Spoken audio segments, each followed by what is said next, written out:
Good morning, sir. Good morning. Sir, we will wait for 5 minutes, sir. Students will join. Yes, yes, absolutely, absolutely. I'll just Yes, yes, sir.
Good morning, Hari Lakshmi ma'am and Sweta ma'am. Just let me know when to start, then I will start in the session.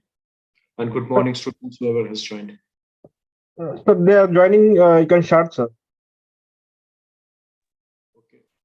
So, good morning, students. So, I hope you had a nice week. So, anybody want to unmute and tell me your experience when India successfully able to have the Chandrayaan 3 with our own Chandrayaan 3 could land into the southern pole, the first country in the world to go to the southern pole of the moon. So, any experience or any feedback from your side, how you are feeling? Any of the student you want to speak or provide your inputs, or before others are joining? And just to let you know, it was done with a very, very minimum cost, right? It is only around 80 to 90 million USD. So if you see some of the movies that are also made is much more costlier than this, right?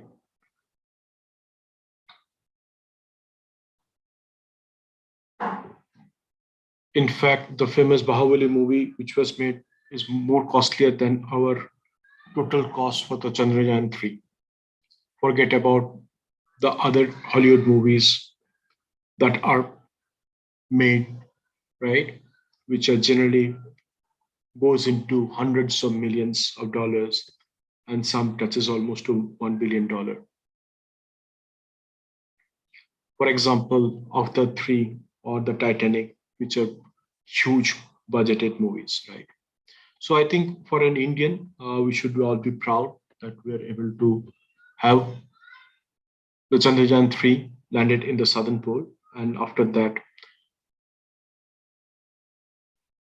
we can see that we are started exploring what is there in the moon. And as you can understand that it is not possible from basically from the earth to control all the things. So you have to understand the scientist has prepared a lot of AI stuff. So based on that, it can take its own decision, and the Pragyan or the rotor, basically, which is now been successfully landed into the crust of the moon, is taking its work, right? So, as an Indian, and especially the ISRO team, uh, had worked extensively, the scientists in Bangalore. And in fact, our government of India, as you can see, is very, very proud. And of course, all of us Indians are also very, very proud, right? Now, as you can see, there is a huge demand for us for in the field of basically AI and ML. Last class, I was talking about the smart cities. Regarding the smart cities, you have seen there is a huge market for us, which is basically in the coming years, it will be around $40 trillion, right?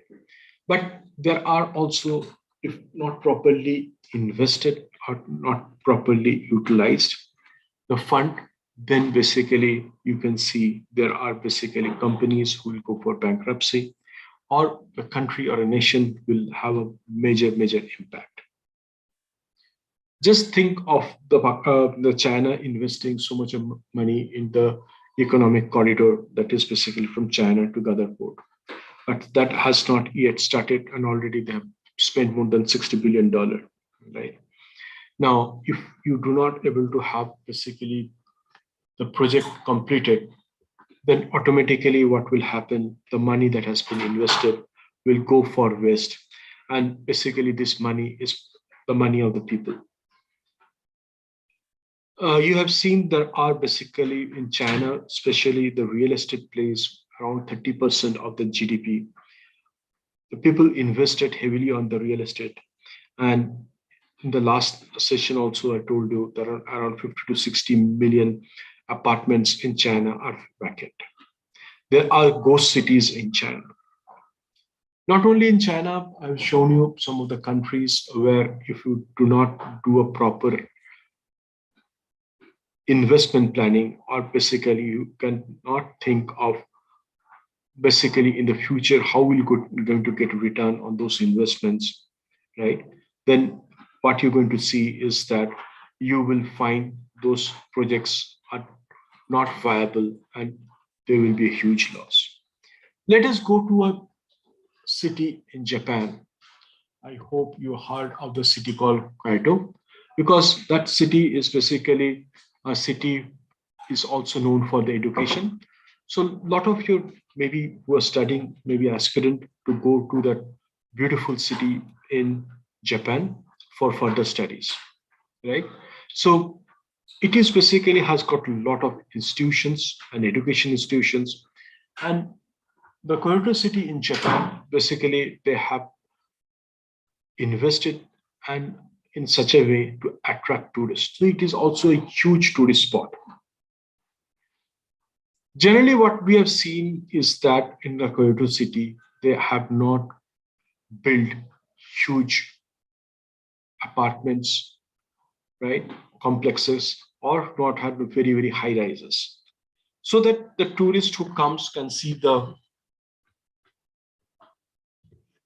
old, basically how Japan was, and that is was one of the reasons. Right? Next, what they have done, they wanted to attract tourists, and for that, they built lots of. As you know, in Japan is also you have seen a lot of in the animations they have created, right? Those animation characters they created and spent huge amount of money on those, and in fact, they created a museum near the metro station, and it was connected to the city hall from the main metro station in Japan, right? In Kyoto City. And they created more than 140 icons, huge, huge size, those animation characters, and they spent huge amount of money. And to do that, what they have done, they taken a huge amount of loan from the market, thinking that a lot of tourists will come, and also this will basically have a good amount of income.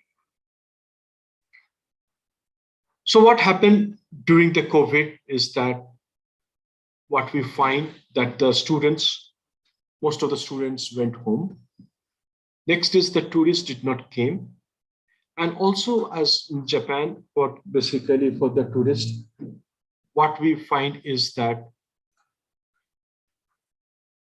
for the students, generally they have got free passes or very, very less amount for the monthly passes for basically those for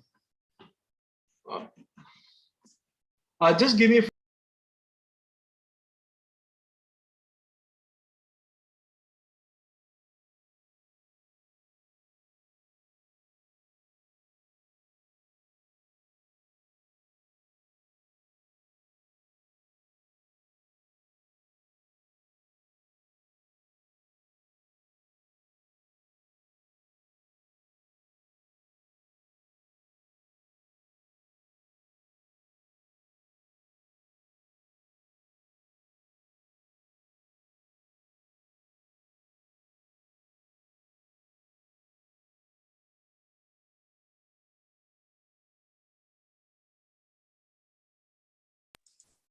So what we have seen is that the students basically who is to pay a very very less basically fee for the conveyance because they have got a monthly pass, and the student uh, uh, they has got so what happens, and there is not high rises building, right?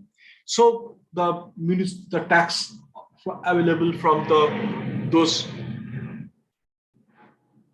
buildings were also very very less. So the income for the corporation or the municipal corporation of Kyoto City was very, very less, right? Now, with the huge amount of loan that they have taken for basically creating those icons, creating those museums, now they are facing a problem. In fact, they spent huge amount of money. Some of the architects mentioned that they could have created that museum maybe 1/4 or 1/5 of the cost. They do not require to spend so much of money depending upon the footfall that is going to happen into that museum. What they thought is that they will have around 184,000 passengers into that metro line per day. But what happened due to the COVID, and the students went and the tourists did not came, so the number became only few thousands. Because of which the municipal corporation of Kyoto was having very, very less amount of fund. So you can understand, if the corporation is having less amount of fund, what will happen is that they are not able to pay the loan. And that is why if you search Google also, you will find that the Kyoto city is going to be a bankrupt city or not. So it is good to do investments, but you need to have a proper planning. If you do not do a proper planning, then what will happen is that the investment what you are making for that city, or basically the smart city, it will go for a you will could have a problem.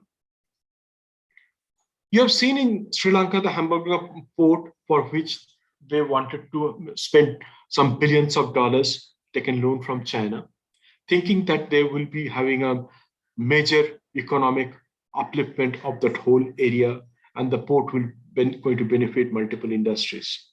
Ultimately, Sri Lanka found that they are not able to generate enough income, and that is why they have to give the whole area to China for a 99 years of lease, right? So these are some of the pitfalls of basically some of the investments basically that has been made. Let's basically take you to a video where basically we will see our city in China in ghost town, what has happened. Okay, so let's go and watch this video. Please let me know once you're able to see my screen. So student, are you able to see my screen? Yes, sir. Hello, student. Great. So let me go and watch this video.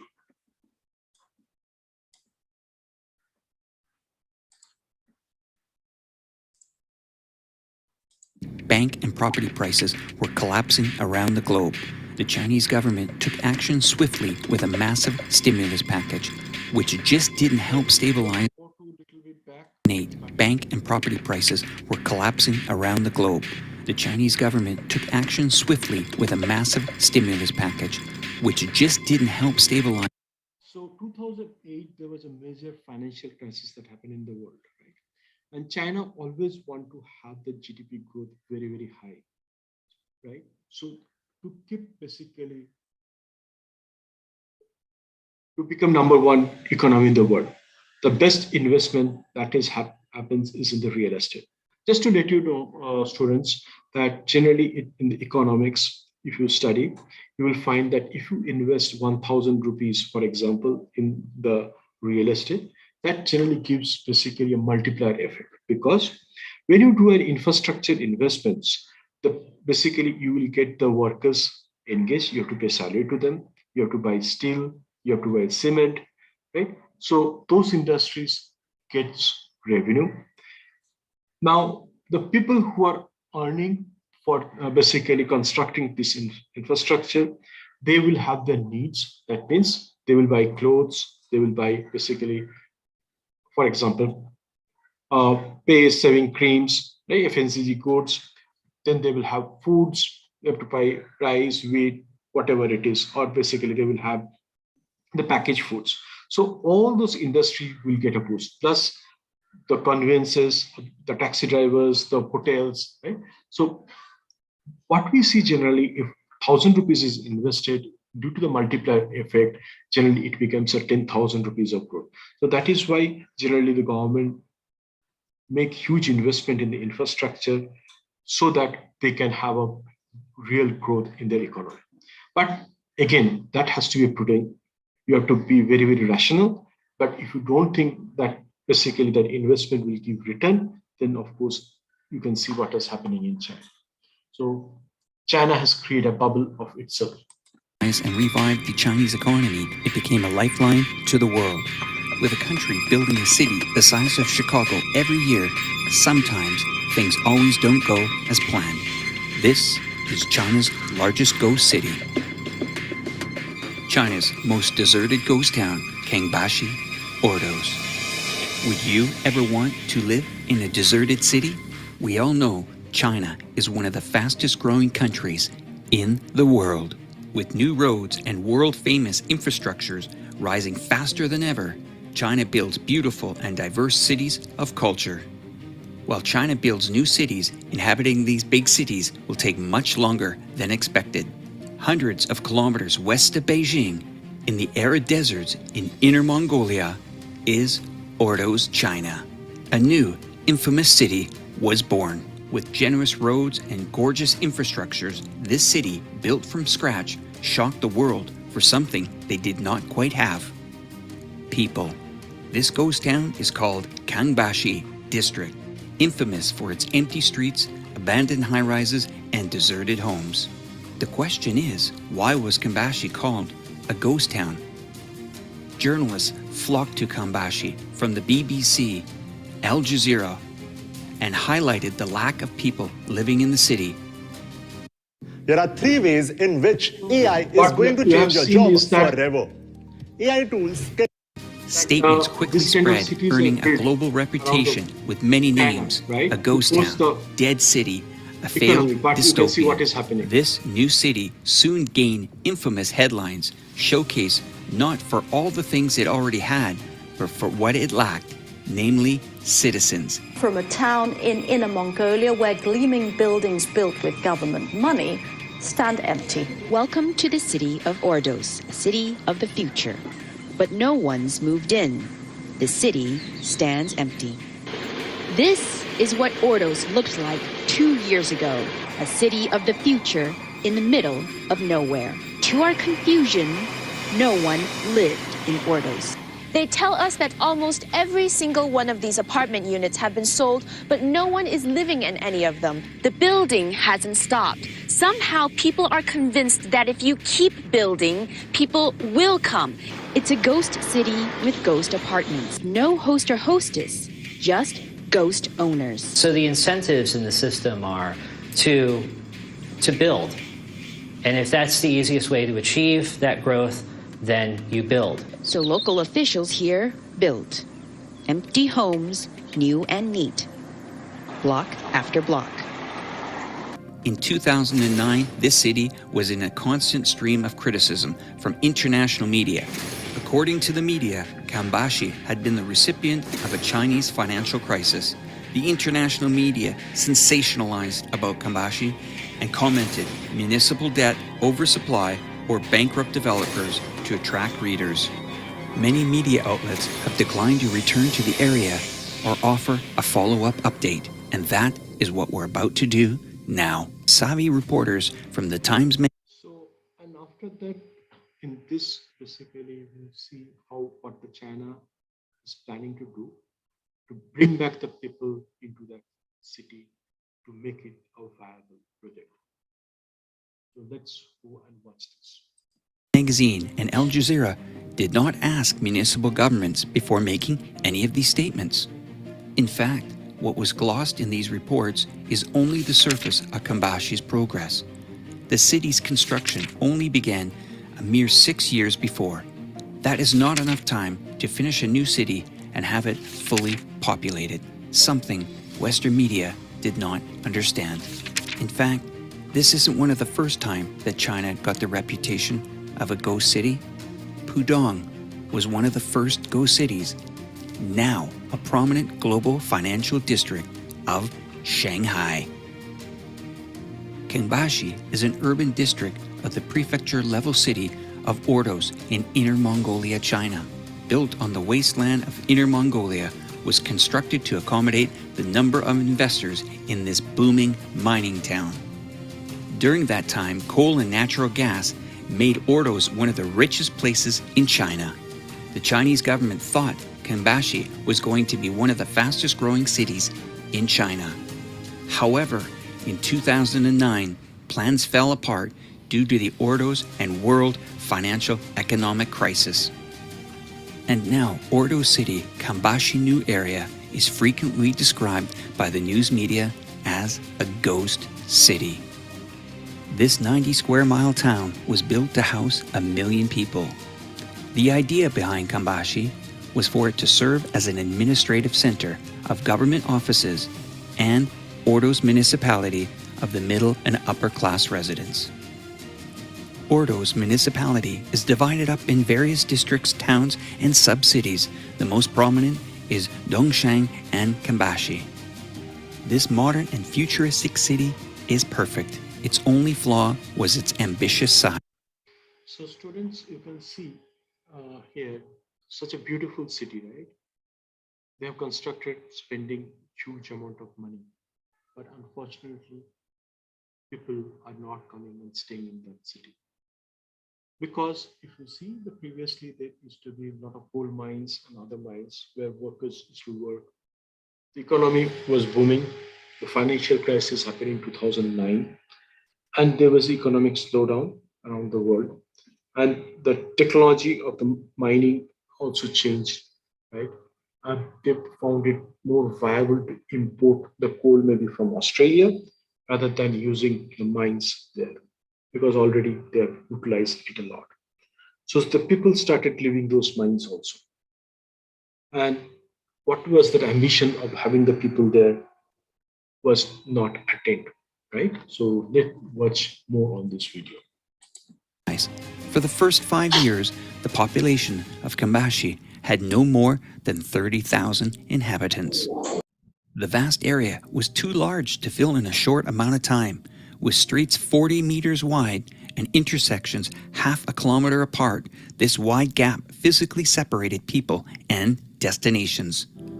However, the emptiness of Kambashi is a deception. This new Chinese city is far from dead. The original plan for Kambashi is 1 million people by 2023. So this year they had planned for 1 million people, that is 10 lakhs people, right? So only 30,000 was there in the city. So you can understand very, very less number of people. Now let's see what is the plan to get more people into this city, right? And you can understand if something goes wrong, then also you have got ways to how to make it happen, right? And how to make it viable also. And we all know the progress of China. In the middle of 2019, Ordos and the government of China secretly reversed the town's fortune with one amazing strategy. Ordos, with the help of the government, moved some of the city's top schools to Kambashi, which meant if the parents wanted their children to get the best education, parents had to move their children to Kambashi. Putting such top... So you can understand if the top universities in China, right, they moved those universities into this city. And they made a basically plan or a proposal that if the students has to study there, in fact, the parents or the students has to stay there, right? Or has to own an apartment. And that basically make the whole change into the number of people coming into the city. Of course, it's not yet 1 million, but let's see how they've done it. Top prestige schools was not originally in the strategy, but it was the right strategic move. Parents did move their children to Kambashi, and the population slowly added in numbers, slowly bringing this city the life it deserved. Certain regulations had to be followed. If parents wished to send their young children to a school in a particular district, they must also own a home in the exact district.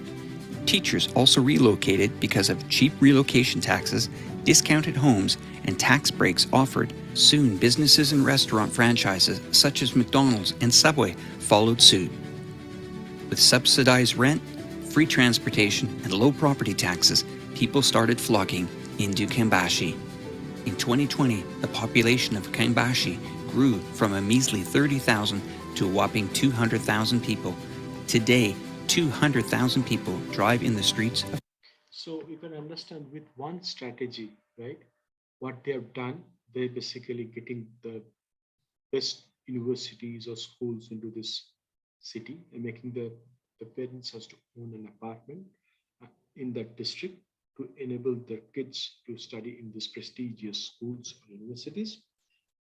And also the student has to come to this university, the teacher has also need to come. So with all those things, right, the population increased to around 2 lakhs, still much less than the planned 1 million, that is 10 lakhs, but still they reach around 20% of the planned capacity. Kambashi, thriving in its once desolate town, with cinemas, art center, sports fields, opera houses, shopping centers, and horse racing fields, more than 2.8 million tourists visited Kambashi in 2019 alone. Awed by the elegant landscape and the cutting-edge technology, this modern district has been graded as China's first 4A level scenic area. In 2019, about 85% of the condominiums in Kambashi had been sold and have wealthy Chinese and foreign owners. This large city has now expelled its reputation as China's ghost town, thriving in education, business, entertainment, and tourism.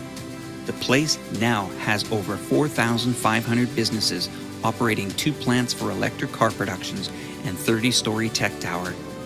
So much for calling it a ghost town now. Talk about growth. Yes, student. So I hope you understand. Any question from any of you? Yes, student. Any questions? Okay, so let's move to another topic, right?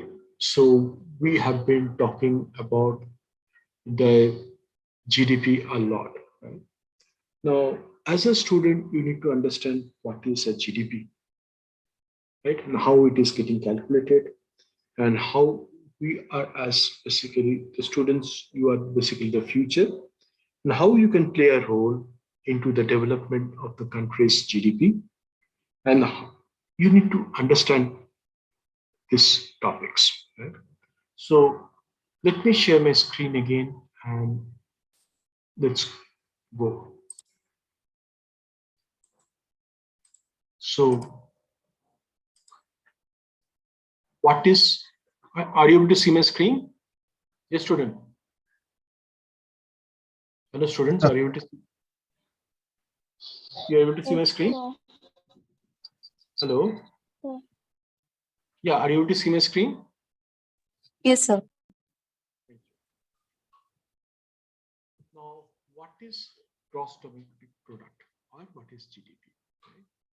The gross domestic product, GDP, what we mentioned is basically the total market value of goods and services produced by country's economy during a specific period, right? It also measures the income earned from the production of the total amount spent on final goods and services, less imports. In short, it means in a particular period, the total value of the goods and service that is produced by the country, right?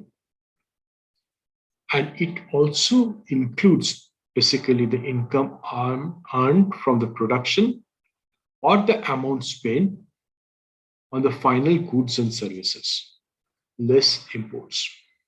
Now, there are multiple ways of basically how we calculate the GDP, and we will understand that also, right? Because these are very important for student to understand, because without which you will not be able to know how you are contributing to the growth of your country.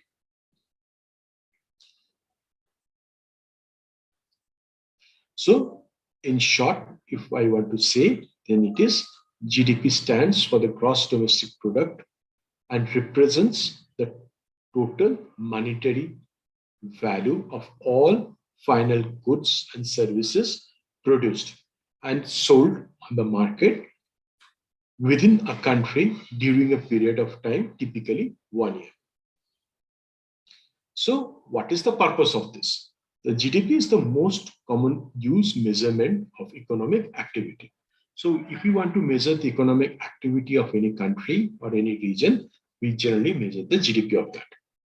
While GDP is the single most important indicator to capture the economic activity, it falls short of providing a suitable measurement of people's material well-being, for which alternate ways of calculations also we need to consider. So in this topic or today's session, I will try to explain some of the areas how we calculate our GDP. Just to let you know, the world GDP is currently around almost $104 trillion, right?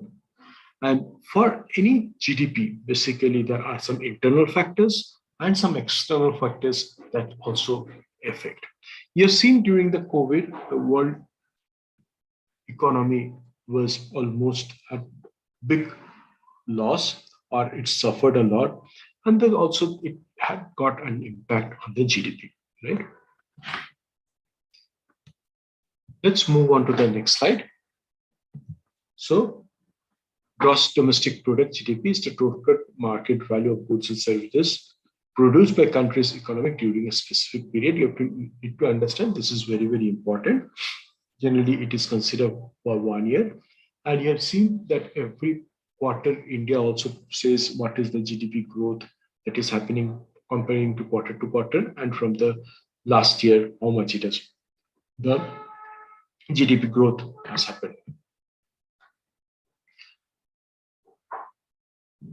And GDP is the most common used measurement of economic activity, which I've explained to you. Highlight of GDP. The gross domestic product is the monetary value of all finished goods and services made within the country during a specific period. So this is very, very important and critical that you have to know that within a period that has been done, that is going to be considered. GDP provides an economic snapshot of a country used to estimate the size of an economy and the growth rate. Right? So in the country you are staying, you need to know what is basically the size of your GDP, right? And what is the growth rate? Whether you are staying in a place which is stagnated or is a growing economy. Because if the economy grows, automatically what will happen is that you will also get the benefit, because with the growth of the economy, there will be prosperity and basically abundance of scope will come, and you can basically look into what is your passion and work on to those areas, and you can also make money. GDP can be calculated in 3 ways: using expenditure method, production, or income. It can be adjusted for inflation and population to provide deeper insights. We will not go into too many deep into the details. Maybe that can be taken care of if you have got interest in your economics and this thing, that can be taken care. But at least what I wanted to do to make you understand what is GDP and how you are basically helping the GDP to grow, or you are part of this overall GDP and where you stand. So real GDP takes account the effects of inflation, while nominal GDP does not. Now, you can come in your mind what is an inflation, right? Now, inflation is basically year to year. You have seen some of the prices rises. Maybe some of you may be aware that, for example, the prices of tomato increase a lot, right? Now, of course, it has come down.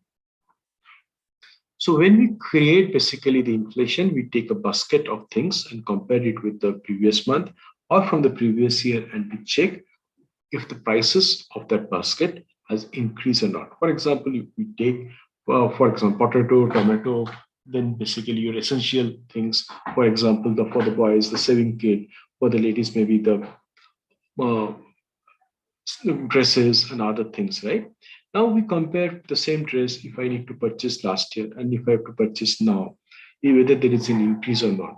So when we create a basket of multiple such product, food items, dresses, then basically construction materials, industry products, and we find out whether there is basically, it is, if there is an increase, that means that is part of an inflation. And basically when we talk about the GDP growth also, we need to take into account of that and has to eliminate the inflation to come into the real GDP growth. Whereas the nominal GDP does not take into account of that. So GDP, is there any limitation? Yes, there are some limitation. This basically is a key tool to guide policymakers, investors, and business in strategic decision making, but it has got some limitations. We will basically, when we go in the next slides, we will also see that. Right? But still, it is basically a tool which helps basically the decision makers and the policymakers to enable them whether the decisions what they've taken or the policies they've taken is working fine or not. Right? If, for example, if those are not working, you will see a decrease in the GDP growth and also maybe negative GDP. Can you tell me, anyone of the student, what is India's rank in the global GDP now? India ranks at what place? Yes, students. Anybody want to volunteer an answer?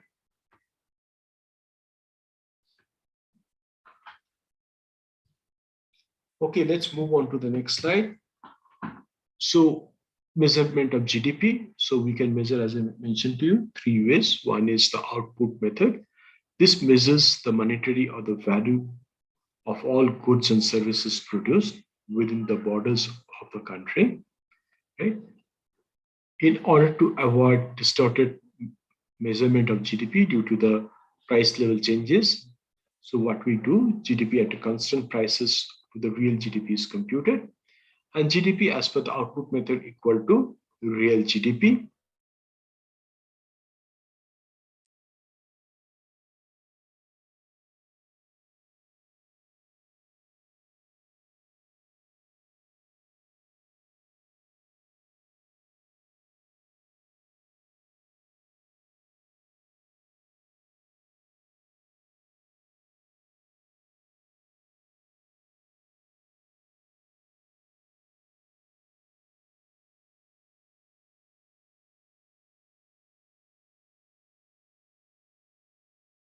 Your voice is not audible.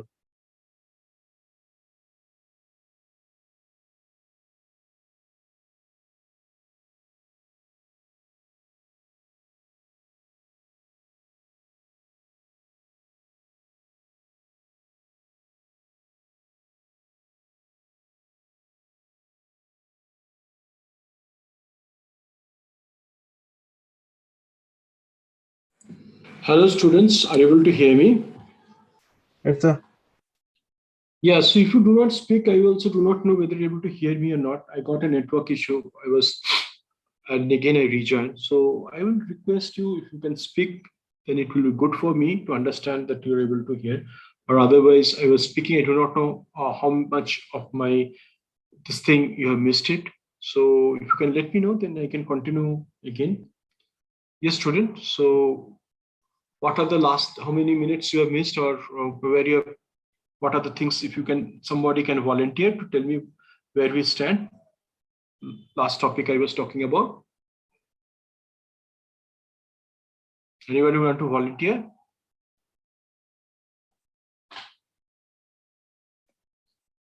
Okay. Let me share my screen again.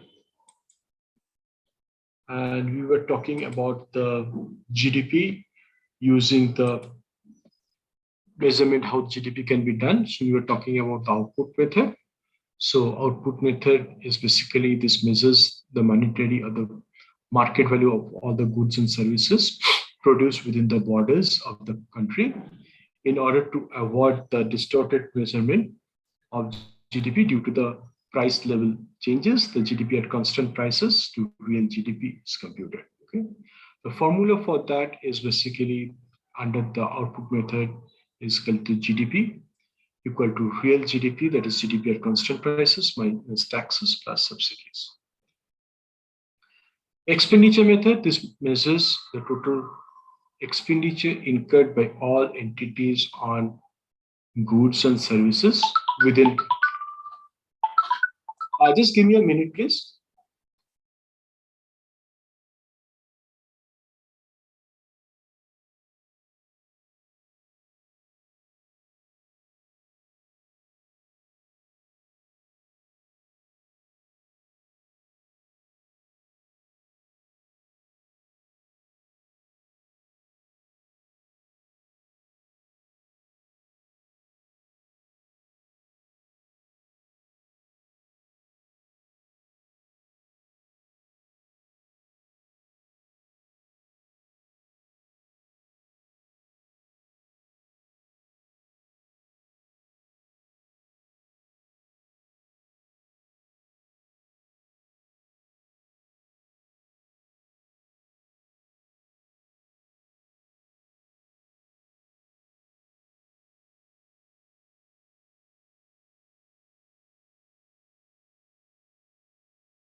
Hello, yes, student. Now, coming to this, basically what we see that is basically there are three methods. One is basically output method, one is expenditure method, and another is the income method, right? So the expenditure method is this basis the total expenditure incurred by all the entities on goods and services within the domestic boundaries of the country. The GDP as per the expenditure method equal to C plus I plus G, right? X minus IM, right? You can ask what is this all about? C is basically your consumption expenditure. I is your investment expenditure, right? Means how much you have consumed within that period, how much you have done basically the investment that has been done within that period.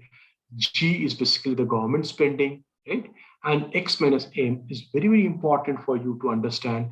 That is basically export minus imports, right? The more we export, more is the growth of our GDP, right? And less we import is also benefited. Now you can think like country like India, right? If the prices of crude oil increases, that has got a negative impact to India GDP growth, right? Because India has to import and pay more value, dollar value for the import of crude. Similarly, if we can do an alternative to crude oil, right? For example, hydrogen oil, hydrogen, green hydrogen, or renewable energy, and use, or for example, batteries in our car, and can reduce the import of crude, what will happen? It will really give benefit to India GDP. Similarly, if we can export more to the global economy, that will also give real benefit to the Indian GDP. So that is why I wanted you to understand what is basically a GDP and how we can basically get benefited for this GDP also for the country, right? The third way of doing the measurement is basically the income method. It measures the total value earned by factors of production, that is labor and capital within the domestic boundaries of a country. GDP as per income method equal to GDP at factor cost plus taxes minus subsidies. Okay. Now, this is the way it measures the GDP based on the income method. Any questions till now? Yes, students. Hello, students, any questions?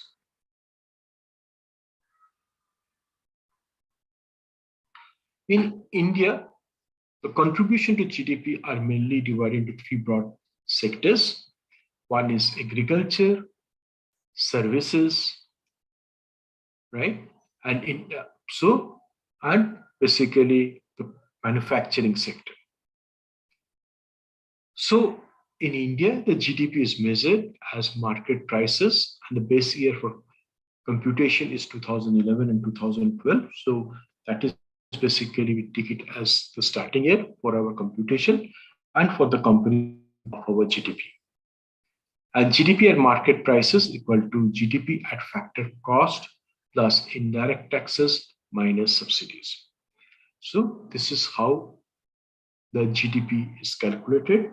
Now let me know if you have got any questions before I move on to the next slide. So students, do you have got any questions?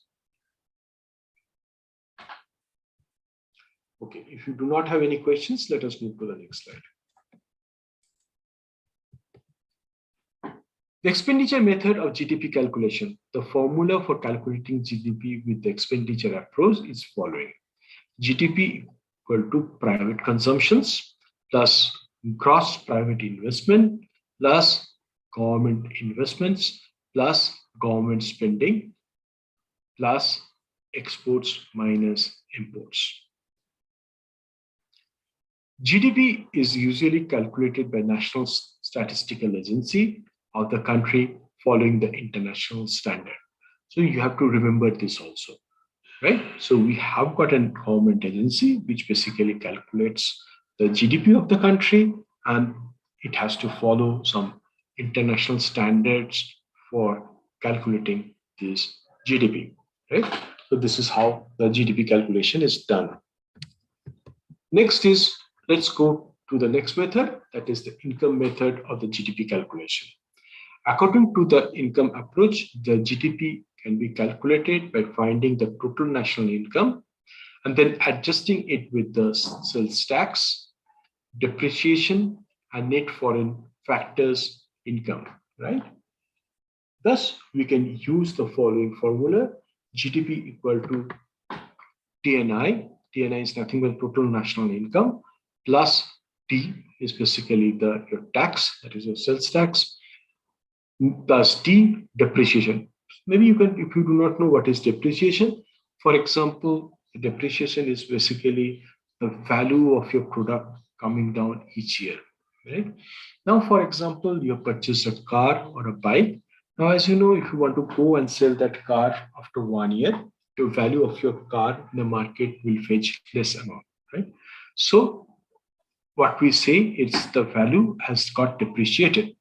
Now, of course, there are ways of depreciation as per the Income Tax Act. There is a where you can depreciation rule is there. You have to follow that, or basically as per you have the Companies Act, right? They have measured how the depreciation has to be calculated for different categories. For example, if it's a vehicle, it will be different. If it is a machine, it will be different, right? So that is how you need to basically, based on the formulas given, you have to depreciate or you have to reduce the value. Of course, there are two methods. One is a straight line method and then is a written down value method. Right? Now, for the income tax purposes, we generally follow the written down value method, and that is how the value need to be calculated. Now, as you know, there are accounting standards also.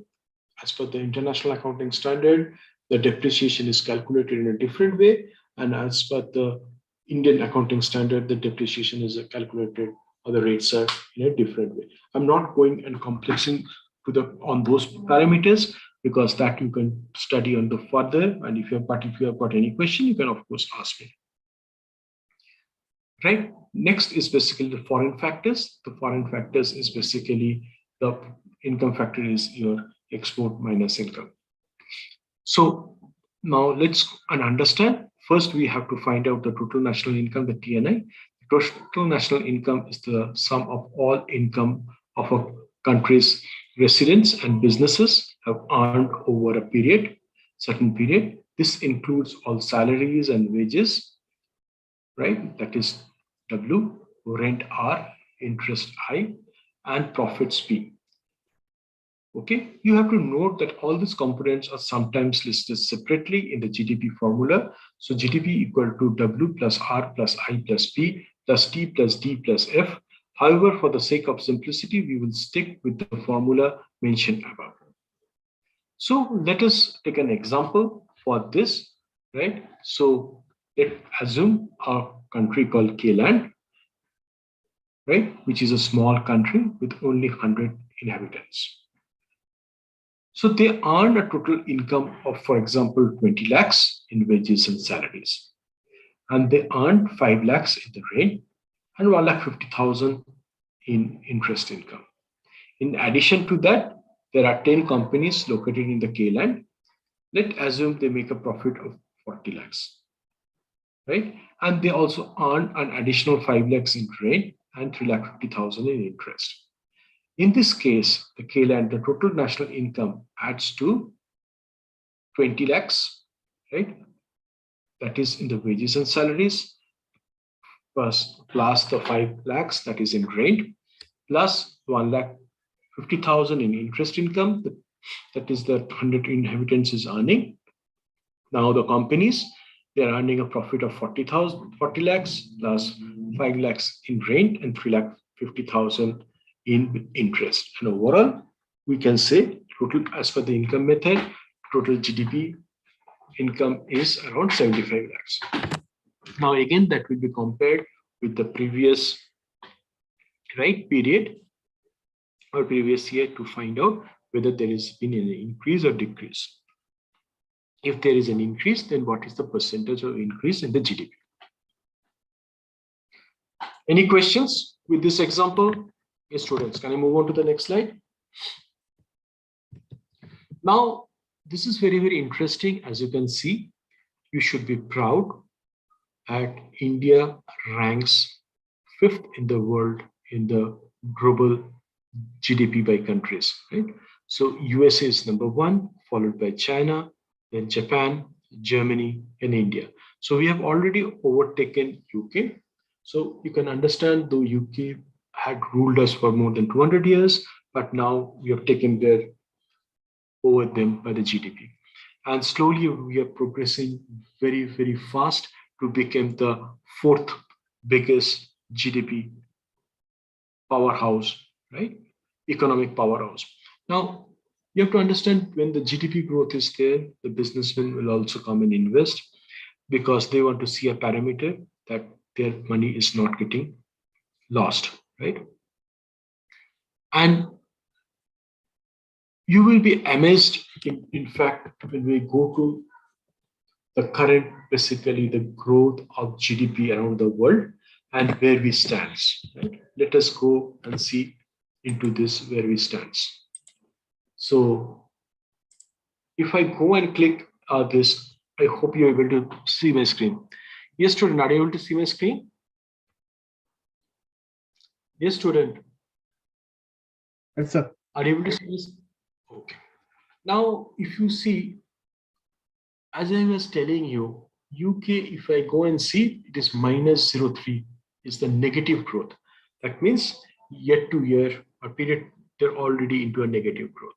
A negative growth means basically the people are suffering there. As a businessman, people will not try to invest further because they will have the fear of losing the money. In Latin America, if I go, I can see Chile is minus 1%, right? So there is a big problem. There is our neighbor, if I go to Sri Lanka, you can see Sri Lanka is minus 3%. So economy is absolutely doldrum.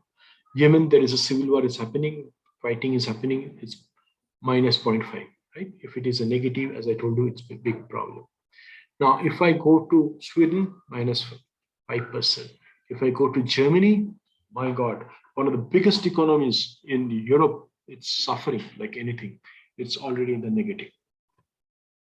Let's go to France. For example, France is less than 1%, 0.7% growth is there, but very, very minimal. So they have already stagnated. If I go to Spain, for example, 1.5%, right? If I go to Russia, though there is Ukraine-Russia war is happening, still, as you can see, they're having some growth, that is 0.7%, because they're able to sell the crude oil and the natural gas to some of the countries. And you can see Ukraine is minus 3%. Last year, it was, last quarter, in fact, after the war was almost minus 50%. But as you can see, still, if you compare to with 2 years, they're really suffering a lot because of this war. You may have a question, what about the BRICS you are seeing, right? Russia, we have seen. Now we go to Brazil, you can see 0.9%, less than 1%. If I go to Canada, it is 1.5%. If I go to USA, 1.6%. So its growth is there, but quite very, very less, right? Now, if I go to basically China, you must be remembering China was showing a double-digit growth, right? Now it has basically slowed down and it's now showing 5.2%. If I go to India, you should be proud that India is having much, much higher basically GDP growth than rest of the world or most of the powerful economies. You may be thinking that some of the countries having large growth in GDP. If I go to Libya, it was a lot of basically civil unrest, a lot of issues were there. Before Gaddafi, who was basically the dictator who was there, then he was basically put down by the USA. A lot of effect. Slowly they're coming up, but you have to understand the economy is very, very small, and also their GDP for the previous years has suffered a lot. So they are trying to come up. Next is basically, you have seen the Congo. It's an African, again, which is around 6.3%. but you have to understand the economy is very, very small. You can ask what is happening in Niger. Of course, let's go to Niger. So Niger is 6.1%. You have seen already there is basically the government has been, the coup by the army has been done, and now they're facing a major kind of a unrest there, right? And they have got a lot of restrictions, so maybe the growth will be again come down, right? So as you can see, though the African continent, we can see there is a huge potential, and that is why all the major global economies are targeting Africa, because there is large number of natural resources is available, and because of which, and also the cheap labor. So the potential for growth for Africa is enormous. And in fact, you will see in the coming decades, the Africa continent is going to be a very, very powerful continent where the growth will be very, very high. So everybody will try to look into the market where there is a growth potential. Just I was reading, in fact, today's article that India is basically the biggest exporter of vehicles in South Africa. So South Africa imports the automobile components and automobile from the country maximum, that is now India. So India has overtaken China and basically Europe and USA and rest of the other countries in the world in exporting there. Right.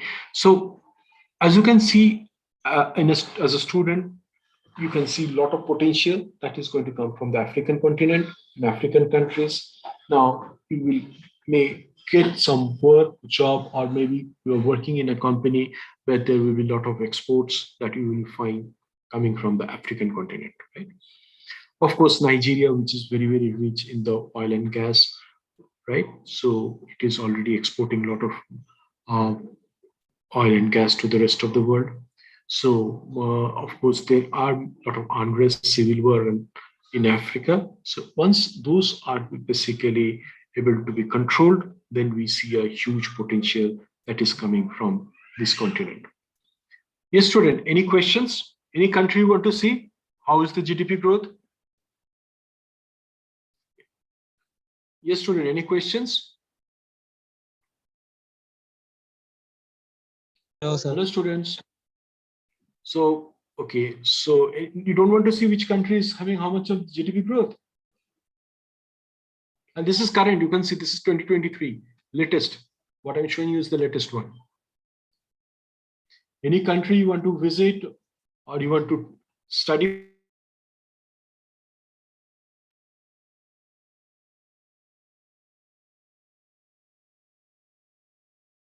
Your voice is out. Hello, students, are you there? Are you able to hear me? Yes, sir, you are audible. Yeah, I think some problem with the network is happening today. Yes, so if you let me know that you are able to see my screen or not. Are you able to see my screen? yes, sir.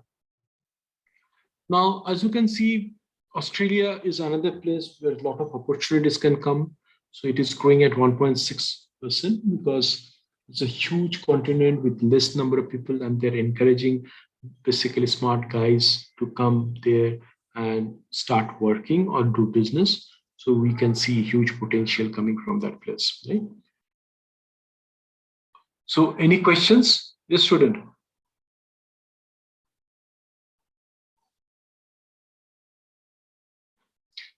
Okay, if you do not have any questions, let's move to the next topic. That is basically I wanted to talk about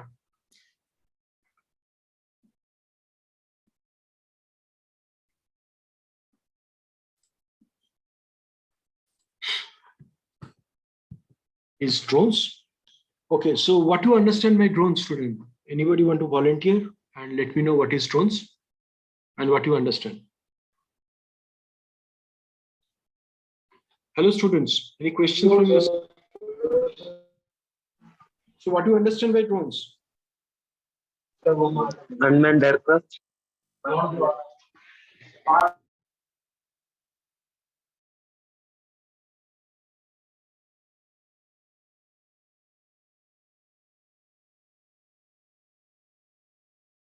So let's go and basically try to find out what is happening. So as you can see, India is basically making drone industry or basically the area as one of the main focus, because what we see is there huge potential that is there in the drones. Okay, for example, what we have seen is that in last year, right, there was a major drone festival happened in Delhi on May 27. And with that, what we have seen is that huge number of drone festivals is happening or initiatives has been given, or we can see the PLI scheme has happened where basically they're encouraging the entrepreneurs to set up business where government is also going to do a subsidy of funding for that. The government of officials has also interacted with various Kishan drone pilots, right? Because they want to see that this is where a lot of development happens, a lot of drone institutions has come up. So you can see they want a lot of drone pilots because to run these drones, you need proper pilots, right? You have seen the war that is happening in the Armenia and Azerbaijan, which is basically using the Bayanka drone of the basically the Turkish drone. Azerbaijan could defeat Armenian and able to win that war. In case of Ukraine and Russia war, you can see there are a lot of fights that is happening using the drones. Now Russia using the Lancet drones and other kind of drones and creating havoc to the losses of the Ukraine. Similarly, Ukraine is also doing a lot of basically using drones. They're also damaging a lot of Russian armor vehicles, tanks, and also the installations, defense installations, or the ammo depots. They're destroying those. Next is the UFC, the Navy drones. So using the Navy drones, they're attacking ships, the Black Sea or the Crimea Peninsula. They're attacking the Ukraine is attacking, right? Similarly, you have seen that in India, we just made a huge purchase from USA, more than $3 billion for the Predator drones. And India, for the defense purposes, so are basically buying huge number of drones for surveillance and kamikaze drones. Those are the drones that basically go and destroy themselves, hitting the target, or the drones that can carry ammunitions or basically missiles, or basically the drones that can also provide the food or essential items to the soldiers in the remote places. Now, this is I'm talking about the drones that is there in case of the defense, right? Next is basically the drones, for example, in the remote places during the flood or during any natural disaster, they can provide essential items to the people in much faster way. And also logistic company like DHL, Amazon started using the drones to deliver the products to the people or to one place to another place.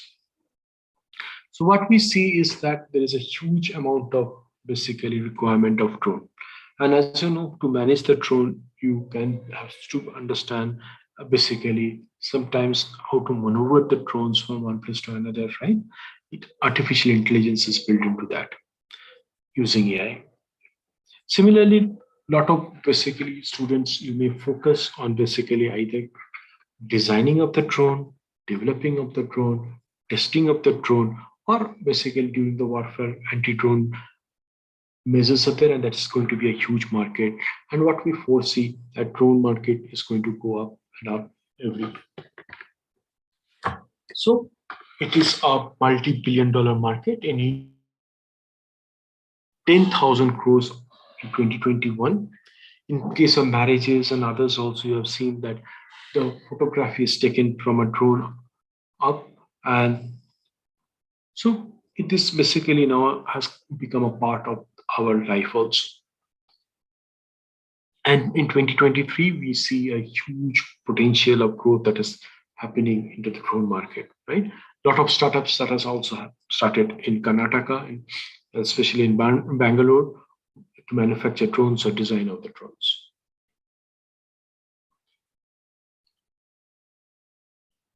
In fact, the survey of the village properties are done by can be also be done, and there is a scheme that has been started, that Samita scheme, where basically they wanted to check basically the uh, land that is there for and survey of that. So global market or drone market is almost around 28 to 30 billion dollar currently, and basically it is going to go up and up. An annual market growth is basically almost 8.45% to 8.5% it is budgeted, and India accounts very less percentage of this drone. Now there is a lot of potential that India can play to increase its role into the drone market. So what has happened in India? I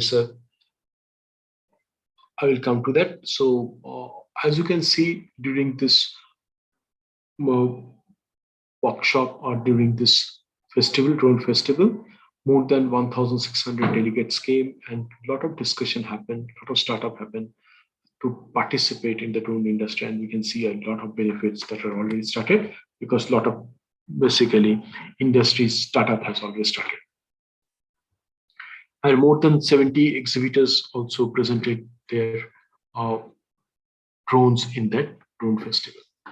Next is, what is the future in India? So multiple drone festivals are organized every year, every month, some places and other places, and some export of drones where this companies, small companies or medium companies can come and show what are the drones they've developed, and so that to attract the potential domestic customer and also for the export market. Also, what I heard that basically India is exporting good amount of drones to Armenia, so they are able to purchase, and also negotiating and discussing with multiple other countries. So as you can see, there is a huge potential for the drone market for India. And new federal guidelines for Kishan drone also was provision, and a range of incentives to the farmers and organizations alike for the commercial use of drones were also provided, right? Just to let you know, in India needs more than lakh of drone pilots. So as you can see, if you want to basically pursue a career in the drone and want to become a drone pilot, there's a huge potential for you. And there is a requirement for that. There are basically some institutions which provides the to become the students to become a drone pilot, and there's a huge potential what we are seeing. And the training fees for this are every month is coming down drastically because the number of students enrolling into this kind of a drone pilots training session is going up and up. And more institutions are coming up, and as such, the prices are also dropping very fast. Now, what are the future projects? The government, as I told you, has invited applications from the drone industry for production-linked incentives, scheme to give the fresh boost to the manufacturing and service in the drone sector. So there are basically huge potential that we are seeing where the government with their incentives and plans are basically planning to encourage the domestic producer to come into the manufacture the drone, design the drones, and government is going to fund it. For example, some of the companies like Adani Group, Bharat Forge, right? They have already or Idle Forge, basically multiple with global partners or basically individually with their R&D, developing the manufacturing drones in India. So already, I think around 12 companies has taken the benefit of PLI scheme, and there've been started basically developing and manufacturing, and multiple numerous companies in coming up and popping up every day as a startup for basically designing of the drones or manufacturing of the drones. In fact, a small company in Chennai, what I heard, has got a huge order from the Indian defense industry for supplying of the drones. Right? So what we see that there's a huge market for the drones that are coming. And what we see, there is a huge push from the government to create basically India as a drone powerhouse and also development and manufacturing, not only for the domestic consumption, but also for the export market. Just to give you the multiple such drones and where it is used, as you can see, we are using the drones on unmanned aerial vehicles, what we can call them, in the emergency services and disaster recovery, in the security services, agriculture industry, right? Or agriculture, environment management. So what we are doing is that we can basically search and rescue, we can do that, disaster relief and post-disaster assessment we can do, we can basically supply some food material or clothes or bare minimum necessaries to the people who are into the remote places, right? And using the drone, we can provide that. Similarly, using the drone cameras, the surveillance can be done, and we can basically, generally police or detective agencies or the security agencies use this drone so that they can have from the sky, they can have an eye to basically look into whether any any issue or any mischievous person is coming, or during the border area also you have that kind of a drone surveillance can be done, so that in front anybody coming from our enemy nations to India can be detected and basically can be neutralized or can be sent them back. So we can stop infiltration from basically our enemy countries or basically from other countries within India and protect our boundaries, right? Next is agriculture. As you can see, using drones, we can basically do the surveillance. We can basically drop fertilizers, pesticides without going to those fields. We can basically monitor the growth of the plants. We can check based on the decision can be taken. Of course, during the environment management, checking the wildlife about the animals, whether they we can basically safeguard the animals in within the forest or basically which are restricted areas in the forest where poaching is absolutely not allowed, or basically to check whether there any cutting of trees is happening illegally or not in those forest areas.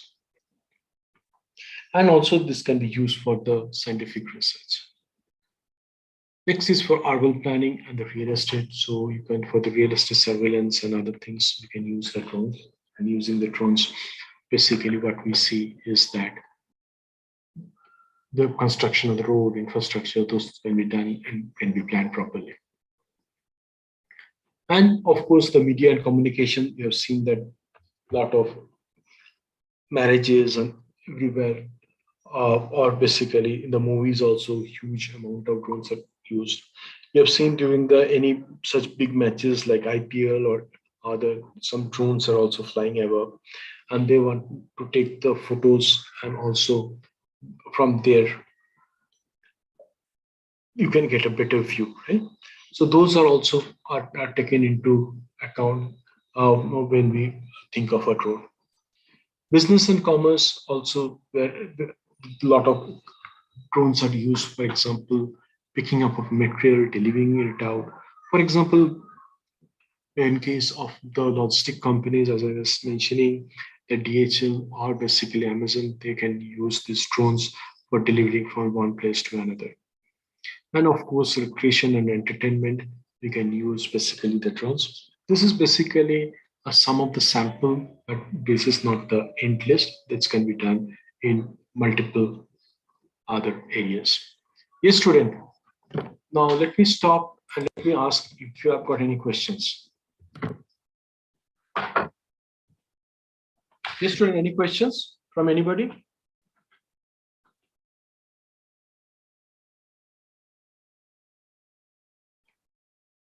Hello, students, any questions? Okay, so in India, the National Counter Rogue Drones Guidelines in 2019 was done. And also after that, the Unmanned Aircraft System US rules of 2020 was done. Because formation of rules is very, very important so that how we can use these drones, who can own this, and what are the parameters. So Ministry of Civil Aviation has released the updated drone rules in 2021 for the public consultation, because based on this, you can have the drones and you have to basically manage your drones, right? So interactive airspace map with the green, yellow, and red zones are displayed the digital platform, and with which you need to basically use your drones, right? Green zones means the zones where you can use your drone. Yellow zone is basically reduced to 12 kilometers from 45 kilometers from the airport parameters, and no flight permission is required when you fly your drones up to 400 feet, sorry, in green zones, and 200 feet in the area between 8 to 12 kilometers from the airport parameters, right? Now, in the red zone, you're not allowed to fly your drones. Now, also the drones, what has happened is been segregated into multiple sizes based on the sizes. So nano drones, which is less or equal to 250 grams. Micro is basically from 250 grams to 2 kg. Small from 2 kg to 25 kg. Medium from 25 kg to 150 kg. And large is greater than 150 kg. So no license is required for basically nano and micro if you fly within the green zone. For others, you require a license to fly these drones, right? So this is also very, very important. You need to understand. So again, so there are 5 categories: nano drones, micro drones, small drones, medium drones, and large drones. So, and also, as I told, the first 2 drones, nano and micro, you don't require a permission if you fly them in the green zone, but other drones require permission from the government of India or from the agency. The official drone site is the Digital Sky, which has an interactive airspace map. The map features green, yellow, and red zone, classified into no-fly zones or areas where you can fly drones. You don't need to permission for operating drones in the green zone. So that's what I told you, right? Next is very, very important is that in India, as you can see, a lot of drones is getting developed. You have seen the Tapas drone, which is basically tactical airborne platform. The full form it is. So it is used for aerial surveillance, right? And now India is trying to basically add missiles into that to make it more deadly. And there are testings in Karnataka itself.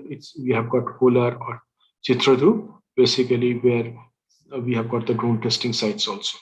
We have seen Rustam 2, right? So that is also another drone that is India is developing, right? For basically the Tapas is basically length is 31 feet and width is 67 feet, right? Next is basically Tapas. It's basically service ceiling is around 35,000 feet into 10 to around height of 35,000. As you can know, it's more than the Mount Everest, and it has got an endurance of 18 hours. That means it can stay in the sky for more than 18 hours. And the speed of that is around 350 kilometers per hour, and the dry weight is around 1,800 kgs, and it can carry up to 350 kg of payload. So you can think of that this drone, when it is armed, it can carry basically multiple missiles.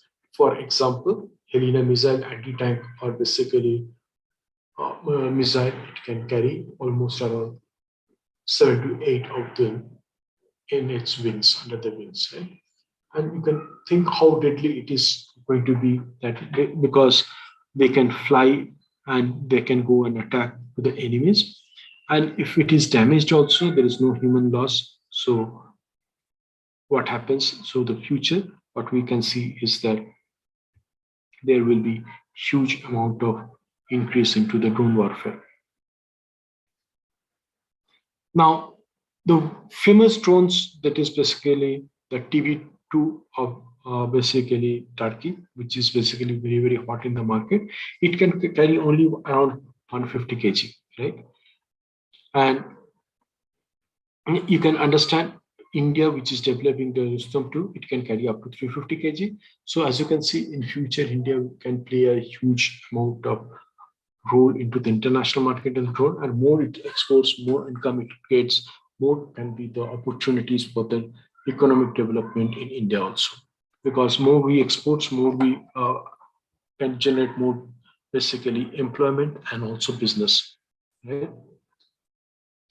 We have also developed our own satellite system called the Gagan satellite system. Right? We have got using this basically what is happening.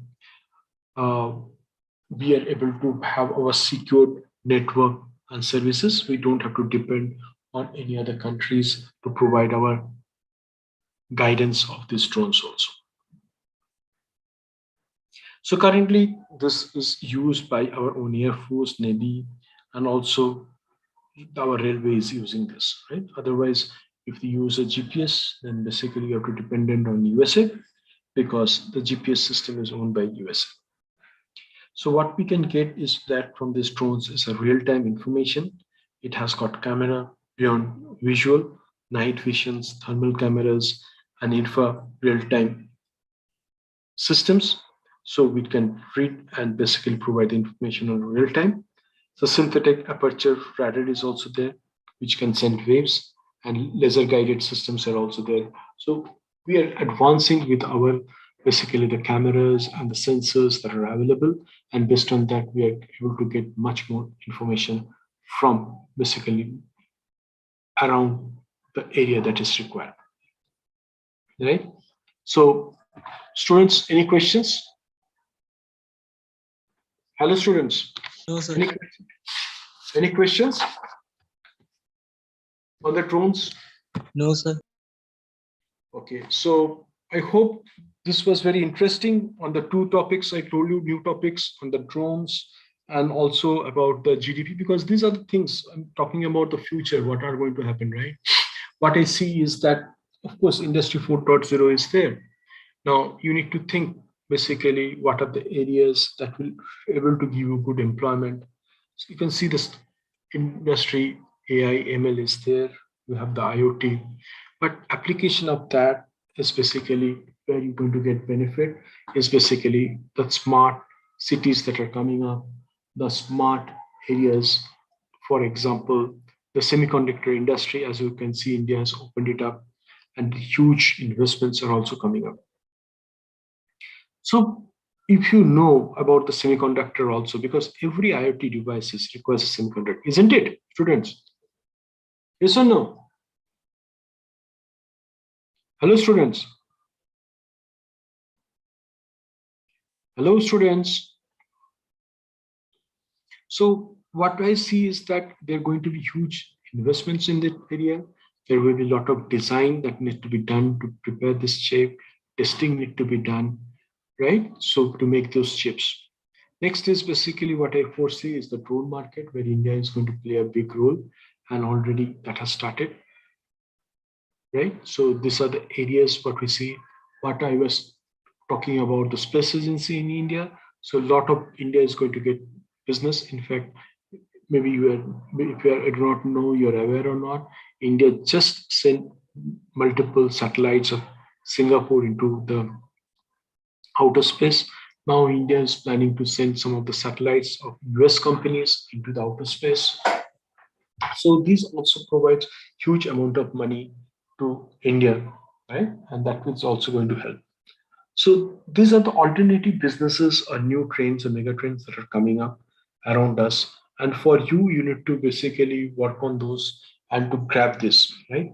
Because if you cannot grab this, then basically you will be left behind.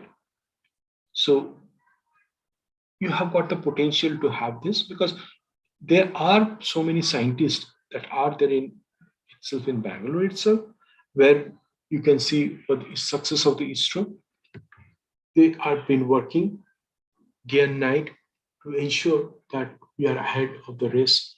And to be very happy as part of an Indian, we have achieved which no other country in the world has able to achieve, to land in the southern pole of the moon.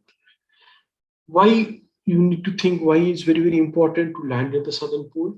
Because that is absolutely unexplored.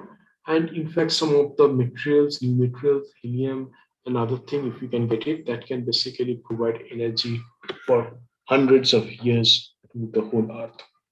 Next is that if you can find water in the moon, that's what also the research is going on, then we can have basically habitants in the moon, then people from earth can go and travel. And there is also basically space tourism that also can be started. So as you can see, the more days are going on, what is the trains are changing every day. So that also provide a lot of business initiatives or business, that new business that can happen, right? So you should not stick to whatever you are working or whatever you are doing, because you need to have basically have a vision, what is there in the future, how the trends and mega trends are happening, and based on that, you need to adapt yourself. Yes, student, any question from anybody? Hello, student? No, sir. Okay. So then basically, I know today is the last session I'm having with you. So let me know if you have got any questions, or then otherwise I will close the session. Any areas or any other topic you want to learn for next few minutes, or you want to have a end of the session? Yes, students.